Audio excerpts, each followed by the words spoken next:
Thailand নাকি free সেক্সের দেশ। তাহলে কেমনে কি কিছু হয়েছে নাকি? থাইল্যান্ড গেছিলাম ভাই, মনে করছিলাম থাইল্যান্ড হলো ফ্রি সেক্সের দেশ। ছোটবেলা থেকে শুনে আসছি যে থাইল্যান্ড ফ্রি সেক্সের দেশ। ওই দেশে গেলে মানে যাকে তাকে যার তার সাথেই বিষয়টা ঘটানো যায়। হ্যাঁ হ্যাঁ। তো এইটা যখন থাইল্যান্ডে আবার গেলাম, তা দেখি যে আমার ধারণা আসলে ঠিক না। মানে এতদিন আমাদেরকে যেটা বুঝানো হয়েছে এটা ভুল বুঝাইছে।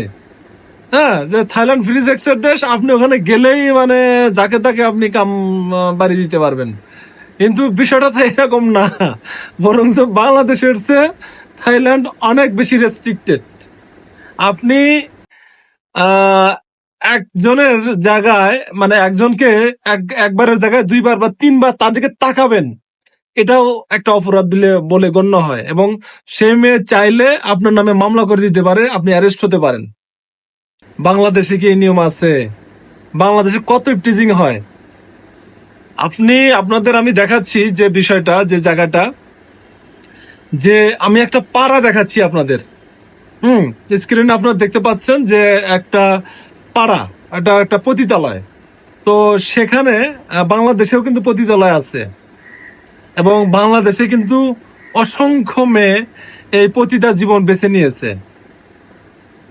কেউ ঘোষিত, কেউ অঘোষিত। বিভিন্ন ফ্ল্যাট বাড়িতে এই কাজগুলো হয়। বিভিন্ন যেমন দৌলদিয়া আছে, টাঙ্গাইলে আছে, পতিতালয় বাংলাদেশেও আছে। কিন্তু নাম হচ্ছে থাইল্যান্ডের। থাইল্যান্ডের বিষয়টা হচ্ছে ওই দেশের সরকার এটাকে বৈধতা দিছে, এ কারণে তারা একটা নির্দিষ্ট জায়গায় এই কাজগুলো করে। আর বাংলাদেশের সরকার এটাকে বৈধতা দেয়নি বিধায়ী এটা হচ্ছে চুরি করে করতেছে, কিন্তু দুদেশেই। আমরা মিশে থাইল্যান্ডের দোষ দিচ্ছি।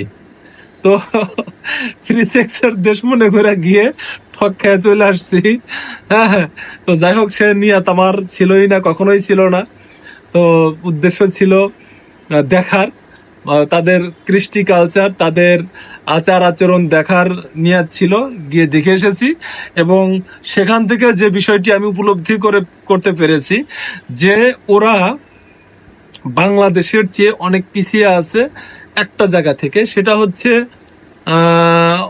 ওদের যে পতিতালয় গুলো রয়েছে সেগুলো ওপেন করে দিয়েছে। সেটা আসলে এটা ওপেন করার কিছু নেই। ধীরে ধীরে এই জায়গা থেকে মানুষ সরে আসতেছে। ধীরে ধীরে দেখবেন বাংলাদেশের অসংখ্য পতিতালয় বন্ধ হয়ে গেছে। ধীরে ধীরে মানুষ যখন বুঝতে শিখছে যে সম্মান একটি অমূল্য সম্পদ, অর্থাৎ ইজ্জত মানুষের অমূল্য সম্পদ, এটি কোটি টাকার বিনিময়ে এটি কেনা বেচা হওয়া উচিত না, হয় না। এই কারণেই অনেক পতিতালয় বন্ধ হয়ে গেছে, অনেক খারাপ মেয়েরা ভালো হচ্ছে, অনেক খারাপ ছেলেরা এই পথ থেকে ফিরে আসতেছে। হ্যাঁ, মানুষ যত শিক্ষিত হচ্ছে তত মানুষের ভিতরে এই কাজগুলো কম হচ্ছে।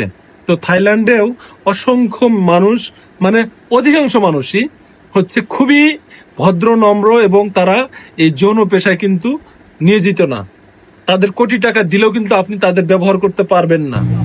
তারা পরিশ্রমী, তারা কাজ করে যাচ্ছে, তারা শপিং মলে কাজ করছে, তারা দোকানে কাজ করছে, বিভিন্ন জায়গায় তারা কাজ করে খাচ্ছে, ব্যাপক পরিশ্রমী। আর যে বাংলাদেশ বা অন্যান্য কান্ট্রির মানুষ গিয়ে ওই দেশের যে মেয়েদেরকে ব্যবহার করে, ওরা তো তাদের পেশাই তো ওইটা। এখন ওই পতিতালয় দিয়ে কি আপনি পুরো থাইল্যান্ডকে কল্পনা করতে পারবেন বা মেজারমেন্ট করতে পারবেন? বাংলাদেশের একজন পতিতাকে দিয়ে কি আপনি পুরো বাংলাদেশকে মেজারমেন্ট করতে পারবেন যে বাংলাদেশের সব মানুষই এই কাজ করে বেড়ায়? তা তো পারবেন না। সো আমাদের যে ধারণাটা রয়েছে যে থাইল্যান্ড মানে হচ্ছে খোলামেলার দেশ, ফ্রি সেক্সের দেশ, যখন ইচ্ছে তখন যাকে ইচ্ছে তাকেই, বিষয়টা তা না। বিষয়টা একেবারেই ভিন্ন। তো আশা করছি আমার বক্তব্য আপনি বুঝতে পেরেছেন। আপনার আরো কতগুলো দেশ ঘোরার ইচ্ছা আছে, আর কেনই বা আপনি ঘুরতেছেন? হ্যাঁ, আমি একটু যদি বলতেন। আমার টার্গেট, আমি 100 দেশ জীবদ্দশায় ঘুরতে চাই। 100 দেশের মানুষের কৃষ্টি কালচারের সাথে পরিচয় হতে চাই। আমি নতুনকে জানতে চাই। আমি ইয়াং জেনারেশনকে উদ্বুদ্ধ করতে চাই, তোমরা প্রচুর ঘোরো, প্রচুর দেশ দেখো, তোমাদের ভেতরে সংকীর্ণতা দূর হবে। কারণ এটা নিঃসন্দেহে বলতেই হবে, বাংলাদেশের চেয়ে আমেরিকা অনেক উন্নত।